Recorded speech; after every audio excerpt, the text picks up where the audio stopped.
आज आप लिख दो कि अगले 3 साल में इस बिजनेस से मैं 5 करोड़ कमाऊंगा, और उस लाइन को प्रूफ करने के लिए अपने आप को जला दो।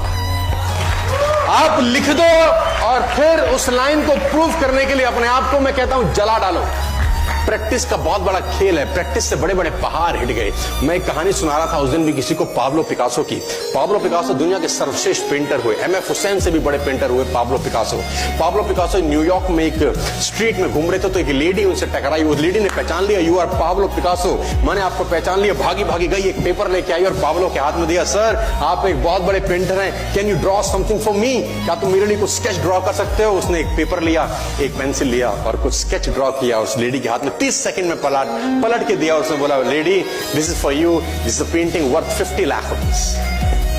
This painting cost 50 lakh rupees. Lady को तो विश्वास ही नहीं हुआ कि how a person paint a painting in just 30 seconds worth rupees 50 lakh. तो वो लेडी गई, 3-4 जगह से उसने उसका रेट पता किया। उसने बोला, it's a Pablo Picasso painting ma'am. उसने बोला, yes, it's a Pablo Picasso painting. कितने का खरीदोगे? मैडम, कम से कम 50 लाख रुपए हम आपके दे सकते हैं इसकी। Lady was shocked, my dear, she was shocked. 50 lakh रुपए की पेंटिंग 30 सेकंड में। उसने पता किया पाब्लो पिकासो कहां रहते हैं। ढूंढी ढूंढी ढूंढी, एग्जीबिशन कहीं थी पाब्लो पिकासो की।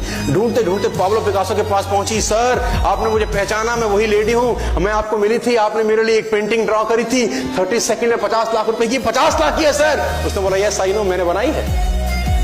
उसने बोला, सर मैं सीखना चाहती हूं 30 सेकंड में 50 लाख की पेंटिंग कैसे बनाई जाए। पाब्लो ने कहा, लुक मैम, जो पेंटिंग आपने 30 सेकंड में 50 लाख की बनी हुई देखी, उसको बनाने के लिए मुझे 30 साल लग गए। 30 साल लग गए। प्रैक्टिस से दुनिया में बड़े बड़े कीर्तिमान होते हैं सर, और ये आपको जिंदगी में आसमान तक पहुंचा सकता है। आज मैं स्टेज पर हूं, करीब करीब मुझे 15 बरस हो गए बोलते हैं। पहली बार जब मैं स्टेज पर आया, मेरे पैर लड़खड़ाते थे, शिवरिंग होता था मुझे। वहीं कहीं कोने में फिक्की ऑडिटोरियम में मैं पहली बार एक अंग्रेज को सुना था। आज से मैंने करीब करीब 18 साल पहले। एक कंपनी थी इंडिया से बाहर की, नेटवर्क मार्केटिंग करती है, नाम नहीं ले सकता। तो वहां बैठा था पीछे, 660 लोगों की सीटिंग थी।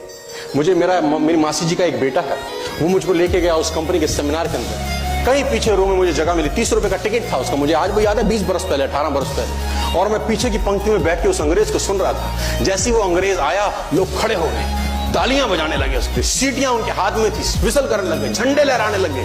मैं वहां बैठा सोच रहा था कि सोनू शर्मा, तेरी जिंदगी में कभी ऐसा हो सकता है?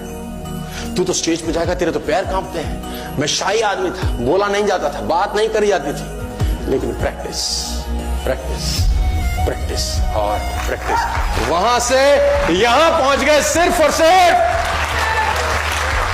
और मैं आपको बताना चाहता हूं, if I can do, it's very simple. लोग मुझसे कहते हैं आपने कर लिया, हम नहीं कर पाएंगे। हम बोलते हैं नॉनसेंस, तुम मुझसे बेहतर कर सकते हैं। हमने सिर्फ नक्शे पे खरीदा है मकान, तुम्हारे सामने पूरी की पूरी सोसाइटी जगमगा रही है।